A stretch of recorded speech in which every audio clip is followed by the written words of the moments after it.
Hello everyone, welcome to Motorindia's Trans Report. I'm Dhiyanesh Ravichandran, the host of today's episode of our special video series Combating COVID Crisis. Today's guest is Mr. Vineet Sahni, who is the Group Chief Executive Officer of LUMAX, the DK Jain Group. As you know, the DK Jain Group is India's one of the leading manufacturing house of auto components across various product segments and market spaces, including OEM sales, exports, and aftermarket. Now, as in our tradition, we would like to understand the company's perspective of the ongoing pandemic and its impacts on the automotive business, and also the company's outlook for the days to come. Let's welcome Mr. Vineet Sahni. Hello, sir. Thank you for sparing your time with us. It's my pleasure to welcome you to our show. Thank you very much. Yes, Thanks sir. a lot. Right. To start with, as you know, we have passed, like in the past 2 months, the whole automotive industry and perhaps like the whole economy is in a complete standstill. And this pandemic has totally disrupted the demand and supply chains of the automotive industry. So now, what are your key experiences and takeaways out of this ongoing crisis? And perhaps from your personal perspective, as well as from your group perspective, you can share us your insights on this ongoing crisis. Sure. Thank you. It's a very relevant and interesting question, first of all. And we are all passing through something which we have not experienced before. Right. So just to let you know, in my career or anybody that I know of, because I have spent around now 33 years in auto industry, we have never ever faced a time where there is a zero revenue of the organization. So absolute zero revenue, right? Right. And this has never happened in the past. Plus the feeling of insecurity, the sense of insecurity around being locked up in your own spaces. So this has been a totally unprecedented experience. That's number one. Number two, talking from the business point of view, what is important to know that what is happening in the entire supply chain and a demand chain. So there are two different aspects of it. So I will divide my experience into three parts. One is the supply chain, then other is what is happening in the organization, and third is what is happening in the demand side of it. So first, let me talk about what is happening on the supply side of it. Now, supply side, we have our suppliers, like our own suppliers, which is tier 2, of various sizes. I mean, a very small supplier to a multinational supplier. Now, each one of supplier has a very different challenge. Right. When there is no revenue, it is very difficult for a small micro industry supplier who is supplying us a spring or a terminal of a wire to survive, right? And similarly, on the multinational side, their fixed costs are so high, they also have challenge to sustain. So each one is passing through these challenging times. Right. Coming on to our own group, that is LUMAX. Now, we decided in principle that we will take everybody along, all the employees. So we took, fixed cost reduction measures, protecting the cash flow, and all of us took a voluntary salary cuts just to keep the environment positive in the organization, and also taking our workers along with us. Communicating a lot about the current crisis to them and taking them along, because we feel that people still remain a very important asset, and once things improve, they are going to be our biggest asset. On the demand side, unfortunately, our industry comes into luxury, segment. Like in today's scenario where there is a sense of insecurity, not many people are willing to sell out that money to buy a car, for example, right? That mindset is not there. So we really feel that it will take a long time for the demand, the real demand to set in, unless there is an intervention from outside to give the boost to the demand. So that is something which I think only government can do, and I'm sure government must be thinking about on these lines. So this is the current story at our end. Right. Okay. And as you said, what is the now been 2 months are passed. So now, what is the current status and with LUMAX? Like, are your factories and production facilities on the way to restarting, or what is the current situation? Yeah, so we have 28 locations across India. Mhm. All 28 are now ready to produce. We have approvals, Okay. right? And Right. we have our people there. And in a small way, we have started some production activity on all the locations, Mhm. right? And we have prepared our workplaces with the recent norms of MHA, with the social distancing and personal hygiene. So entire shop floor has been modified suiting the safety norms. We Okay. have trained our people. We are educating them time to time, and also getting them to Arogya Setu app so that everybody has that. Following the protocol of temperature measurement, sanitizing. So all those measures we have taken, and we have prepared our manufacturing locations to be production ready. Right. Now, what is important to understand is this all has a cost at the end of the day, right? So now production must happen and we must sell. Otherwise, this also has a time limit of sustenance. We are now ready. We are opening up. We are getting slight schedule. So we will start supplying now. But the point is it should continue. Right. That is very important. Yeah, that's very important. Okay, and considering that, this concept of having only 33% of workforce for another 2-3 months to come, and having a very limited production and everything, now that in itself is a bad news for the industry. Now, the like dealers and the demand side is also taking a very bad hit.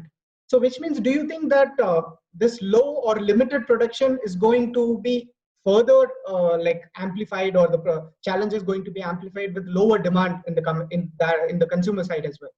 Because with passenger cars and two-wheeler sales coming like gradually down, even before the pandemic as well. Now we have post BS6, now new price revisions and everything is in place. So how do you see this outlook in the immediate future? So, see, very interesting. I mean, you are right. See, last year, we were down by around 18 to 20% over year before last. Auto industry as such was passing through a slowdown, right? Mm. And this year, I think we will be down by another 30, 35 or 40% compared to last year. Mm. So our revenue will be back a decade old revenue, 2010-11, whereas our fixed costs are of today. So that is the biggest challenge that industry is going to face. Okay. So this is answer to one part of your question. Second is, see, whenever there is a lockdown, there are steps to open up. It can't just happen like a switch that you put it on and off. So Right. I think this is a process, right? We have to push the demand side also, and we have to push the supply side also. Right. There may be a phase difference between the two, but I think that's the only process. You have to go step by step on both the sides, right? And I think that is happening. That's happening. On the demand side, as I said before, unless there is a fillip provided by the government, some sort of boost, demand will not change, because changing the mindset towards luxury at this point of time will not happen unless there is some material benefit that the consumer is going to see. Right. So how to make that happen is a challenge, and I'm sure that's the only way to do it. And this will happen, because if we have to move on, this will happen. Okay. You asked about sustenance. Now, there are various theories that we are being talked about. The recovery could be a V-shaped recovery. V-shaped means you went down and then suddenly you start going up. Other is being talked is a W-shaped recovery, where you go up and then suddenly there is another lockdown and then you go up again. Right. Third is a U-shape. I mean, you go down, then you sustain for some time and then you come up. Right. So what is important is everybody is talking about recovery. Now it could be V, it could be U, or it could be W. But the common word is recovery. So I think all of us are optimistic that in due course of time, the situation will become better. But personally speaking, I think this year, complete year, will be the year of struggle for automotive. Complete year.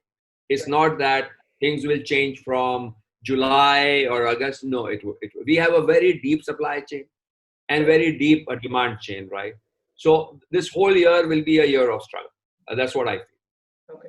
And I mean, the couple of experiences from 2019, wherein the domestic demand was quite subdued. But then companies and groups like yours, which have diversified their business streams across different, say, aftermarket and exports, they could actually manage that pretty well, right? Because the exports actually saw good manageable revenue last year. So in that regard, as we know that the domestic demand is going to be subdued again for the another 1 year or so, how are the prospects in other streams like aftermarket and exports? So on last year basis, we did do well on aftermarket. We pushed that because OE sales were not going up. I mean, Right. we had a slowdown by, as I said, 18 to 20%. So we did push aftermarket and recovered some of the growth from there. Right. We also introduced new joint ventures and new product lines so that the new products could contribute to our revenue Right. last year and in future. Hmm. And third important point is we also reduced on our cost structures uh, in the process, and that actually is helping us today because our the effort was towards cost down even last year. So we just slipped into this year, and we have made those measures more stringent, Right. and then that's how we are able to manage and sustain till now in this crisis. Right. And one specific question to aftermarket, since the new vehicle sales are going to stay low, it also means that the existing park of vehicles will need more of servicing, more of space, and that demand is bound to spike up, right? So do you find any positive aspects in that regard as such from in the aftermarket side? So not exactly, and I'll tell you a reason. Okay. While you may be right on the demand side, but the bigger problem in aftermarket is liquidity. Right. Right. So while there could be a demand, but ability to pay for that demand Right. will not exist. Okay. And on the other side, we as a supplier to those parts will be careful on liquidity. We would not like to lose more money because of the current crisis. We have to manage our cash right. You can't give prolonged credits, right? Right. So this situation is bound to come as market opens up. There will be a demand. We will be the people who said, okay, pay us advance, or like we have to guard your money. Right. And there could be a liquidity crisis there that, okay, if you give me material, then I might pay you. So this balancing will happen in next couple of months, and then it will find its optimum position. Okay, this much credit, this much demand. So I am foreseeing that kind of a thing coming in next 3-4 months. The optimizing the cash situation between the supply side and the demand side. Okay, right. And the Union Government of India came up with this 20 lakh crore stimulus package. And where does the automotive component industry actually fit in that stimulus package? What are your perspectives on that regard, and what more you want from government? As you said that the government can be the only agent which can make some positive stimulus in the current scenario. Any specific pointers you would like to mention in this regard? We are still finding out what was there for us. Okay. Right. So I don't think anything specific to boost auto industry, and we were a little surprised, honestly. Okay.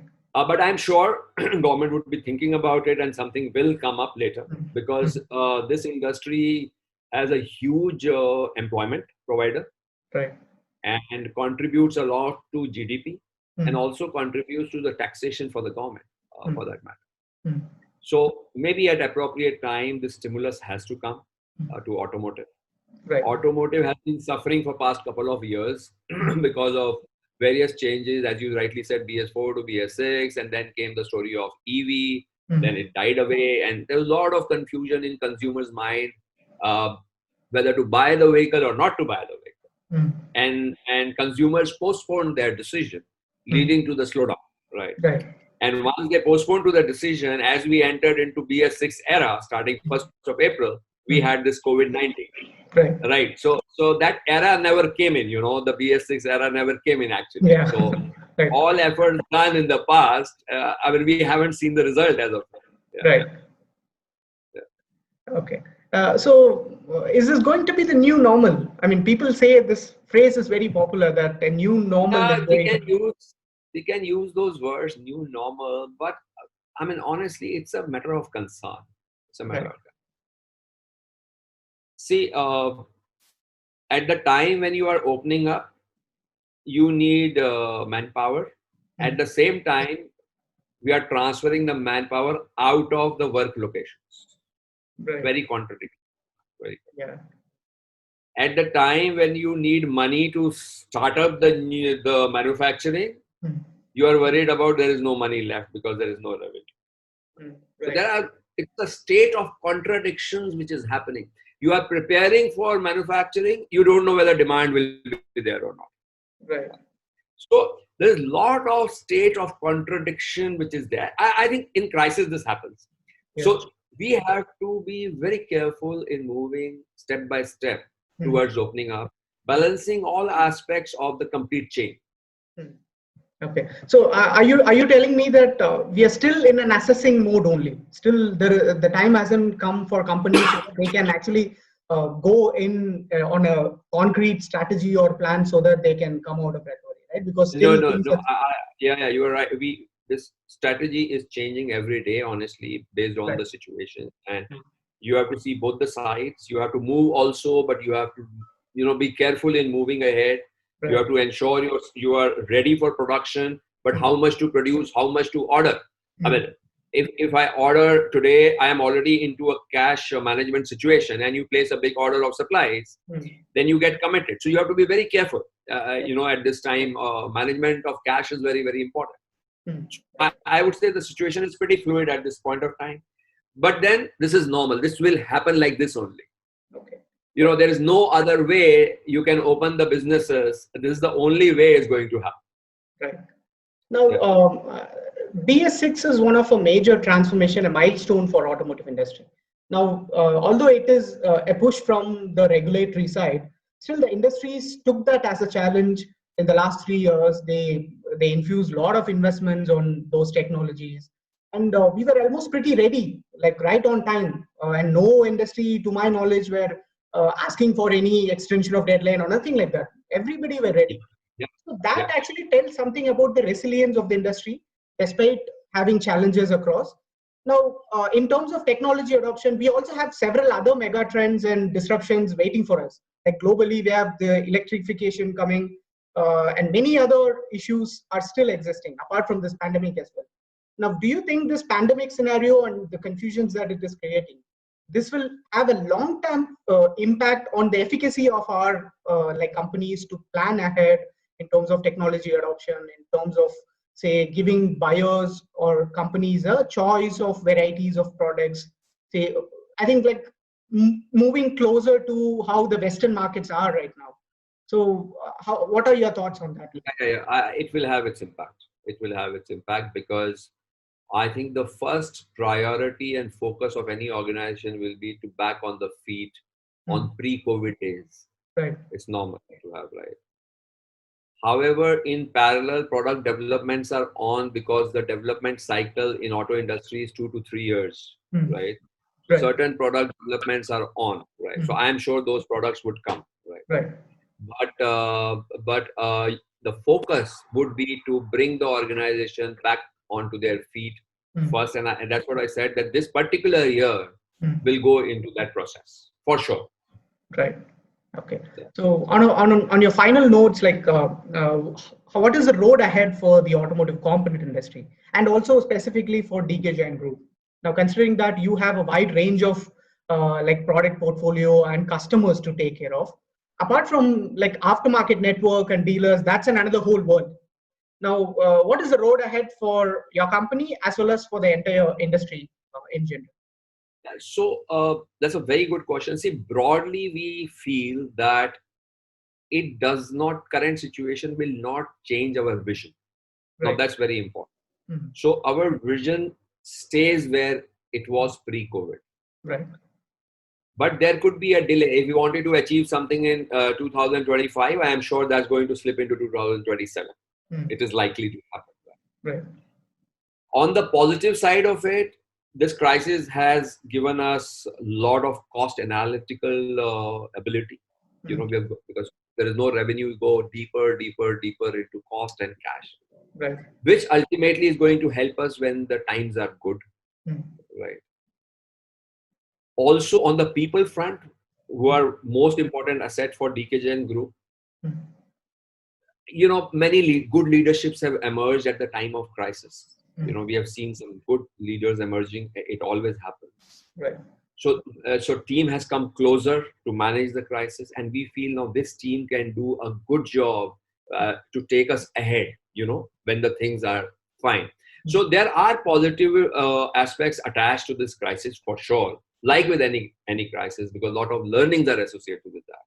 Right. So we are sure to achieve the bigger picture, the final goal. That I think industry and DK Jain Group, we are confident we'll be in that track pretty Right. soon.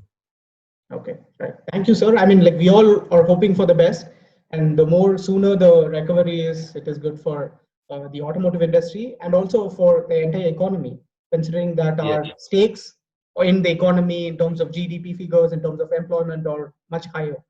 So, and also, like, we would like to have better response from government in terms of specifically addressing the needs of the automotive industry. Sure. Right. Thank you so much for sparing your time, sir. Thank you. Thanks Right. a lot. Right. Thank you. Thank you. Bye.